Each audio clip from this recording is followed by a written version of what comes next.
အားလုံးပဲမင်္ဂလာပါရှင်ဒီနေ့မှာတော့ Web 32ရဲ့အမေများတဲ့ function တွေအကြောင်းကိုပြပြပေးသွားမှာပဲဖြစ်ပါတယ်။ message note ကိုနိုင်မှာပေါ်ခြင်းနေဆိုရင် SMS reminder ကိုနှိပ်ပါပြီးရင်ဒါလေးကိုနှိပ်ပေးပါ OK ပေါ်လာရင် OK ကိုနှိပ်ပေးပါအခုလိုပေါ်လာရင်တော့ alarm တွေကိုပဲနှိပ်ပေးပါဖုန်းခေါ် note ကိုနိုင်မှာပေါ်ခြင်းနေဆိုရင် incoming call reminder ကိုနှိပ်ပါပြီးရင်ဒါလေးကိုနှိပ်ပေးပါ OK ပေါ်လာရင် OK ကိုနှိပ်ပေးပါအခုလိုပေါ်လာရင်တော့ alarm တွေကိုပဲနှိပ်ပေးပါ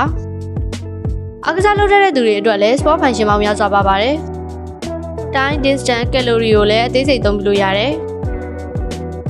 နှလုံးခုန်လုံးသွေးရင်းအောက်ဆီဂျင်နဲ့ stress တွေကိုတိုင်းလို့ရတဲ့ function လည်းပါပါတယ်။နိုင်မှာ password ထားခြင်းနဲ့ဆိုရင် setting နဲ့ဝင်ပြီးတော့ password ကိုနှိပ်ပါ။ပြီးရင်ဒါကိုနှိပ်ပြီးတော့ကိုကြိုက်တဲ့ password ကဏ္ဍ6လုံးထားလို့ရပါတယ်။ရာသီဥတုအခြေအနေတွေကိုလည်းနေ့ရက်လိုက်အသေးစိတ်ကြည့်လို့ရတဲ့ function လည်းပါပါတယ်။နိုင်မှာ error ထားခြင်းနဲ့ဆိုရင် setting နဲ့ဝင်ပြီးတော့ always on display ကိုနှိပ်ပါ။ပြီးရင် custom ကိုထပ်နှိပ်ပါ။အခုလိုပေါ်လာရင်အမှန်ကြီးလေးကိုနှိပ်ပေးပါ။ ordinate schedule ကိုကြိုက်တဲ့လိုရွေးပြီးတော့ထားလို့ရပါတယ်။